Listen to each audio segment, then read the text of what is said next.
Miss হবে না আপনার পছন্দের টিভি শো। দেখুন জি5 অ্যাপে একদম ফ্রি।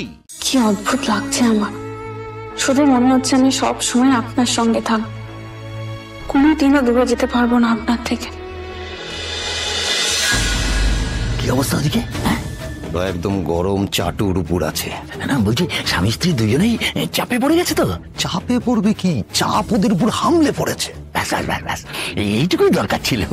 দরকার তো ছিলই, পানটা নিজের না হলেও সতীদা নিজের মতন করে সামলায়। এবার চাপ আস্তে কথা বল শম্ভুদা, এটাই কিন্তু তোমার সেরা সুযোগ।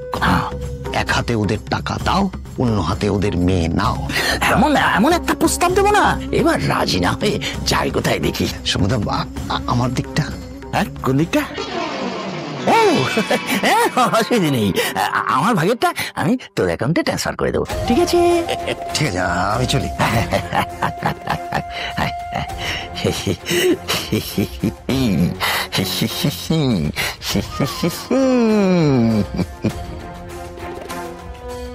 এবার সতীনাথ, দেখি তোমার দোকান কি করে বাঁচাও বাঁচাও।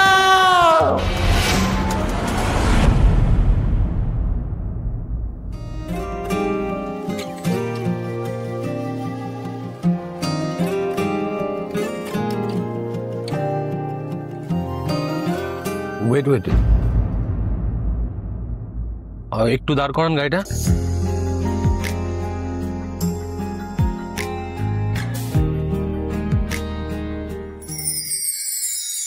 চোখে চোখ রাখা থাক, মিশে যাক জড়ুলে জড়ুল, হাতে হাত রাখা থাক, বাসা পাক আঙুলে আঙুল।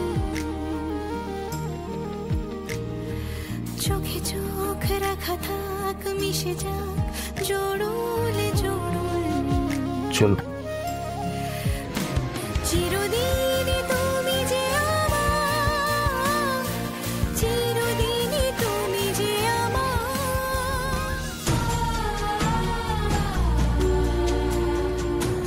রেনুকা টিফিনের মালিককে তো তুমি চেনো, ওকে দোকানটা বিক্রি করলে আমার টাকাটা উঠে যাবে।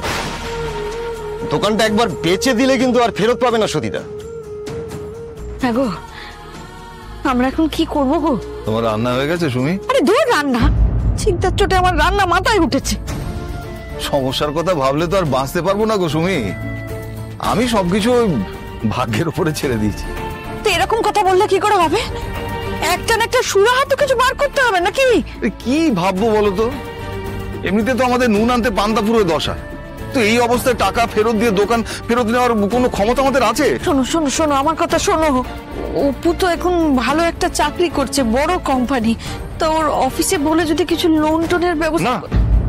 না না সুমি না, একদম বলতে চাও না। ও এমনিতে অনেক দায়িত্ব নিয়ে বসে আছে, তারপর ওকে কিছু বলা মানে ওর উপর আরেকটা বোঝা চাপিয়ে দেওয়া। ও কিছু করতে না পারলে ওর মন খারাপ হবে। না না, তুমি ওকে কিছু বলবে না, কিচ্ছু না। ঠাকুর ঠাকুর যদি সহায় হন, একদিন একটা কিছু ব্যবস্থা ঠিকই হবে।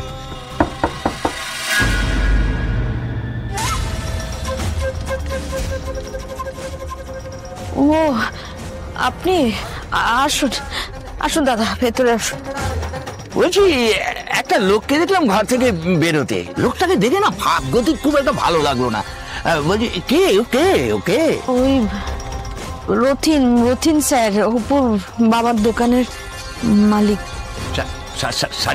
শাড়ির দোকানের মালিক? শাড়ি ঠাড়ি কেনা হচ্ছে নাকি? হ্যাঁ না না, ওসব কিছু না, এমনি এসেছিল। এমনি মানে দেখে তো সেরকম মনে হলো না। সব ঠিকঠাক আছে তো নাকি? আপনি আসার আগে অবধি সব ঠিকঠাক ছিল দাদা। আরে কিভাবে কথা বলছো? বয়োজ্যেষ্ঠ মানুষের সঙ্গে কেউ এইভাবে কথা বলে? দাদা কিছু মনে করবেন না, আসলে একটু অশান্তিতেই আছি আমরা। কি বলতে কি বলেছে ওর এখন মাথা ঠিক নেই। আমি একদম কিচ্ছু মনে করিনি, কিচ্ছু মনে করি। আরে কিছু মনে করলে কি আর একবারই এসে জিজ্ঞাসা করি? মনের মধ্যে একটা খটকা লাগলো, সেই কারণে এসে জিজ্ঞাসা করলাম কোনো সমস্যা আছে কিনা। সবই তো জানেন, শেফালি তো আপনাকে বলেছে অপুর বাবা দোকানটা বাধা দিয়ে কিছু টাকা নিয়েছিল ওই রথিনের কাছ থেকে। এখন দুম করে এসে বলছে হয় টাকা ফেরত দাও, নইলে দোকান আমরা বিক্রি করে দেবো। দোকান নাকি সে চালাতে পারছে না। আপনি বলুন, হুট করে বললে এতগুলো টাকা ও কোথা থেকে জোগাড় করুন? সুমি, কি হচ্ছে কি? বাইরের লোকের সামনে আমাদের নিজেদের সমস্যা কেন বলছো? আমি বাইরের লোক? আমি কিন্তু কখনো বাইরের লোক ভাবি না। হ্যাঁ, আমার হবু বৌমার পরিবারে একটা সমস্যা হয়েছে, তা আমি পাশে দাঁড়াবো না? পাশে দাঁড়ানোটা তো আমার কর্তব্য নাকি? কত টাকা লাগবে বলুন, কত টাকা লাগবে? আমি দেবো। দয়া করে দাদা, দয়া করে একটা টাকাও দেবেন না, আমাদের একটা টাকাও লাগবে না আপনার থেকে। উনি তো ভালো মানুষের মতো উপকার করতে চাইছে, তুমি এরকম কেন করছো? সুমি, আমাদের সমস্যা আমরাই মেটাবো। দাদা, আপনি এখন আসুন দয়া করে। হ্যাঁ, আসি। আসলে ভেবেছিলাম যে একটু সাহায্য করতে পারলে আমার মনের ভেতরটা ভীষণ ভালো লাগতো, সেই কারণে। ঠিক আছে, আসি।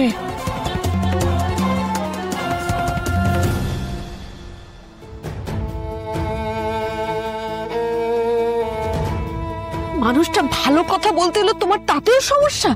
আমার এত ভালো দরকার নেই সুমি। তাহলে আর কি, হা হুতাশ করে মরে আর দোকানটা চোখের সামনে বিকিয়ে যায়? সুমি, যা বলছো ভেবে বলছো তো? আমি সব ভেবেই বলছি। আরে কি আশ্চর্য, তুমি বুঝতে পারছো না ওই লোকটা কেন আমাদের গায়ে পড়ে সাহায্য করতে আসছে? তুমি কি ওনার ওই অপদার্থ ছেলে সন্তু, ওর সাথে আমাদের ওপর বিয়ে দেবে নাকি? আমাকে যখন বিয়ে করেছিলে তুমি কি পদার্থ ছিলে গো? সন্তু তো তাও দুটো টাকা আছে। সুমি, তুমি দেখো ওই সন্তু আমাদের উপর থেকে কত বড় বড় দেখি, কম করে 9-10 বছরের বড় তো হবেই।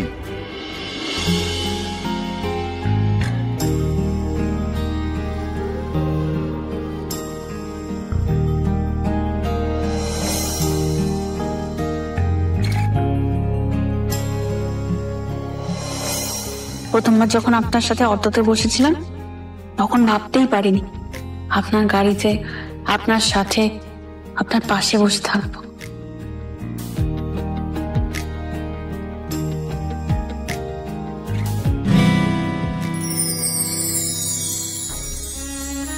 কি অদ্ভুত লাগছে আমার, শুধু মনে হচ্ছে আমি সব সময় আপনার সঙ্গে থাকবো, কোনোদিনও দূরে যেতে পারবো না আপনার থেকে।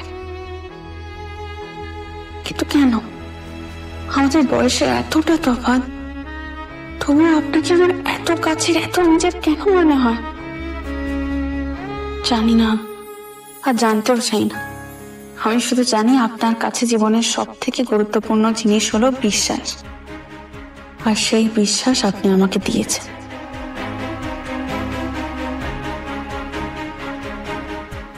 আমার যা কিছু হচ্ছে আমি জানি না সেটাকে কি বলে, আমি শুধু চাই আপনি আমার কাছে থাকুন সব সময়।